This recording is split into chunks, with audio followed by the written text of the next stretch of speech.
নমস্কার বন্ধুরা, আজকে হাজির হয়েছি সম্পূর্ণ নিরামিষভাবে মুখে লেগে থাকার মতো বাঁধাকপির ঘন্টর রেসিপি নিয়ে। রান্নাটা কিছুই নয়, কারণ অনেকেই বাঁধাকপির ঘন্টটা অনেক রকম করেই রান্না করে থাকেন, তবে এরকম করে রান্না করলে কিন্তু এর স্বাদ মুখে লেগে থাকবে আর এর টেস্টটা কিন্তু দারুণ হয়েছিল।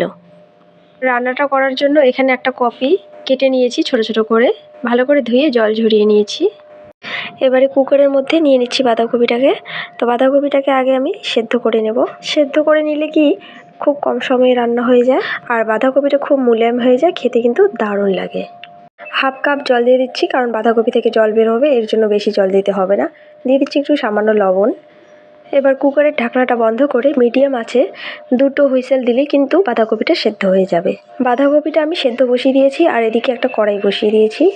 কড়াই দিয়ে দিচ্ছি সর্ষের তেল। এই রেসিপিটা রান্না করতে কিন্তু সর্ষের তেল ব্যবহার করব আমি।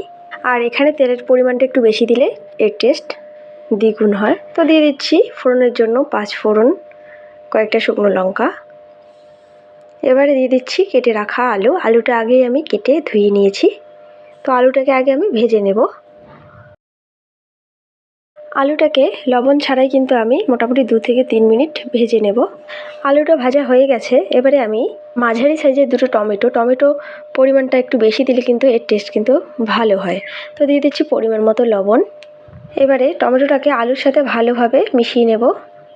যতক্ষণ না টমেটোটা নরম হয়ে আসছে ততক্ষণ এভাবে নাড়াচাড়া করব। আর লবণ দিলে কিন্তু খুব তাড়াতাড়ি টমেটোটা নরম হয়ে যায়। তো টমেটোটা নরম হয়ে এসেছে। এবার এখানে দিয়ে দিচ্ছি হলুদ গুঁড়ো আর সুন্দর একটা কালারের জন্য দিয়ে দিচ্ছি কাশ্মীরি লঙ্কা গুঁড়ো। সব কিছুকে ভালোভাবে মিশিয়ে নিচ্ছি। সাধারণত জিরে ফোড়ন দিয়ে আমরা বাঁধাকপিটা রান্না করি, তবে এরকম করে করলে 5 ফোড়ন দিলে এর টেস্টটা কিন্তু দারুণ হয়। হাফ বাটির মতো মটরশুঁটি দিয়ে মশলাটাকে আমি ভালোভাবে কষিয়ে নেব। মশলাটা কষানো হচ্ছে আর এদিকে আমি কুকারের ঢাকনাটা খুলে নিলাম। দেখো বাঁধাকপিটা কিন্তু খুব সুন্দর সেদ্ধ হয়ে গেছে। দেখো জলটাও শুকিয়ে গেছে। এদিকেও দেখো মশলাটা ভালোভাবে কষানো হয়েছে। মটরশুঁটি আলু আমি ভালোভাবে কষিয়ে নিয়েছি। এবারে আমি সেদ্ধ করে রাখা বাঁধাকপিগুলি দিয়ে দেব। সেদ্ধ করে বাঁধাকপি রান্না করলে এর টেস্ট কিন্তু চেঞ্জ হয়। বাঁধাকপিটা খুব সুন্দর নরম আর মুলায়ম হয় আর খেতে কিন্তু দারুণ লাগে। বাঁধাকপিটাকে সব কিছুর সাথে ভালো করে মিশিয়ে নিচ্ছি। তো এখানে দিয়ে দিচ্ছি সামান্য পরিমাণে লবণ, কারণ বাঁধাকপিটা সেদ্ধ করার সময় সামান্য লবণ দিয়েছি, আবার টমেটোটা ভাজা করার সময় একটু লবণ দিয়েছিলাম, তো সে বুঝেই আমি লবণটা দিয়ে দিচ্ছি। আর দিয়ে দিচ্ছি কয়েকটা চেরা কাঁচা লঙ্কা। এবারে সব কিছু মিশিয়ে নিয়ে মিডিয়াম আঁচে আমি ভালো করে রান্না করব 10 মিনিটের জন্য। বাঁধাকপিটা রান্না হতে থাকুক আর এদিকে আমি একটা ভাজা মশলা তৈরি করে নেব।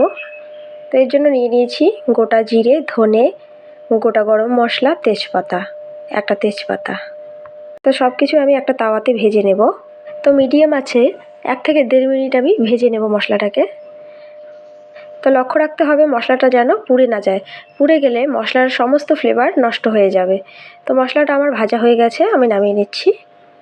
তো এই মশলাগুলিকে আমি সুন্দর করে গুঁড়ো করে নেব। আর এদিকে দেখো ভাজা মশলা তৈরি করতে করতে এদিকে বাঁধাকপিটাও খুব সুন্দরভাবে মজে গেছে। তো ভালোভাবে নাড়াচাড়া করে দিচ্ছি যাতে নিচে লেগে না যায়। এবার এখানে ভাজা মশলাটা দিয়ে দিচ্ছি। আমি যেটুকু ভাজা মশলা করেছিলাম সে পুরো মশলাটি আমি দিয়ে দিচ্ছি। তো সমস্ত কিছু ভালোভাবে মিশিয়ে নেব। তবে এরকম করে রান্না করে দেখবে, খেতে কিন্তু দারুণ লাগে। ভাজা মশলাটাকে বাঁধাকপির সাথে ভালো করে মিশিয়ে নিয়ে 5 মিনিট হালকা আঁচে ঢেকে রেখেছিলাম। 5 মিনিট পর দেখো ঢাকনাটা সরিয়ে নিয়ে আবার নাড়াচাড়া করছি। দেখো কত সুন্দর তেল বেরিয়েছে। আলুগুলোও ভালোভাবে সেদ্ধ হয়ে গেছে। এবারে নামানোর আগে দিয়ে দিচ্ছি একটু ঘি।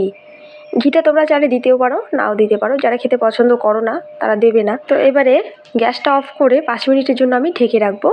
তারপরে কিন্তু এটা সার্ভ করার জন্য একদম রেডি হয়ে যাবে। ভাত, পরোটা, লুচি, রুটি, খিচুড়ি সব কিছুর সাথে খেতে এটা অসাধারণ লাগে। তো কেমন লাগলো বাঁধাকপির এই নিরামিষ রেসিপি? ভিডিওটি ভালো লাগলে অবশ্যই লাইক, কমেন্ট, শেয়ার করবে আর চ্যানেলটিকে সাবস্ক্রাইব করে পাশে থাকবে। তো দেখা হচ্ছে নেক্সট এপিসোডে।